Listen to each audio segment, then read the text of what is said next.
Well, welcome to the 11th edition of the AIDS Conference here at Albert Luthuli International Convention Center. Today is the second day and we've seen so many scientists, NGOs, as well as healthcare experts descending into the province to talk about HIV and AIDS, how to fight the disease, but also technological advancements in fighting disease. We know that South Africa is predominantly rural, we have very rural provinces, and it's also how to distribute and get ARTs as well as PrEP to those that need it the most.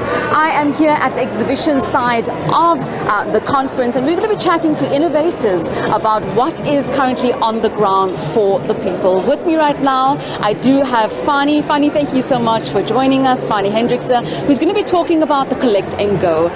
Fani, this mobile one can call it a clinic. Talk to us about when was this established, the Collect and Go, and what it actually does.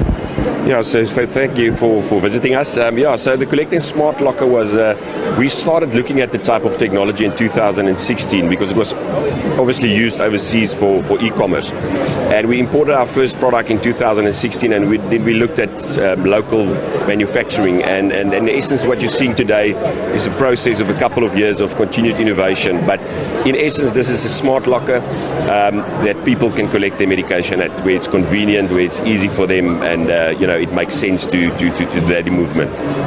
I imagine with medication, one has to be very critical how you handle it.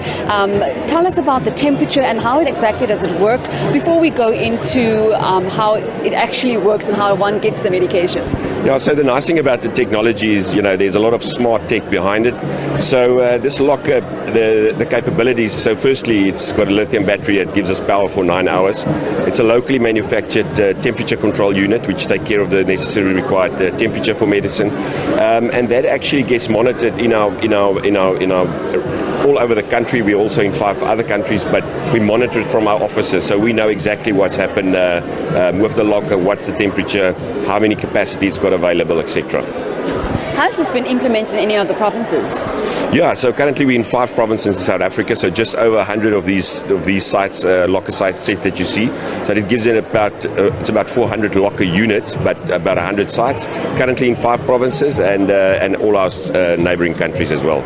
Okay, Fani, I want to ask you just to take us through exactly how does one patient get their medication. If you can just talk us through this. It looks very interesting. You did say it's temperature controlled, and I imagine in a province, we are the epicenter, KwaZulu-Natal. We really need something like this in our rural areas.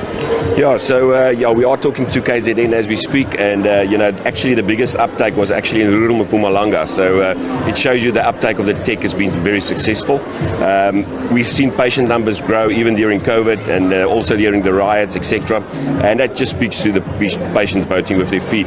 So how it works is when a parcel or a prescription gets dispatched from a facility, normally for a chronic patient, it might be an HIV patient, it might be a diabetic patient, hypertension. The patient, when the locker gets loaded, the patient receives an SMS with a unique PIN. So I've received the PIN now, so it's just going to put it in here. It's 10405. There we go. So then obviously it becomes available for the patient to collect. So we've loaded it not with medication, we've just loaded it for a small gift for you. And then when we close it, this becomes available for the next patient. So the nice thing about it is we've got full visibility of this in daily dashboards on this. It's actually very convenient because the thing about the current health system is that you've got to go to the clinic, you've got to queue, you've got to get your file, all of that admin. But with Collect and Go through e-pharmacy, you only go to the locker once they've actually put your medication in the locker and they've sent you a one-time PIN. So literally you can be in and out of there in 5 minutes. So it's very quick. I want to talk about stigma. Yeah. A lot of people we were talking about are saying, were telling us that they don't want to go to the clinics because they fear that discrimination and stigma. Is there still stigma out there? Well, look, if we actually look back at what actually drives stigma, it's fear and lack of information, all right? So definitely there's still fear around HIV because we are still losing people through AIDS-related illnesses, right? And again, if we look at the fact that a lot of us are HIV damaged, so some of us, when you mention HIV, we actually don't want to have that conversation. So we're actually not receptive to a lot of the information that's out there. So until we get to a point where we eliminate the stigma and we take in a lot of the information that is relevant and applicable to today, we will always be at a point where we are facing stigma.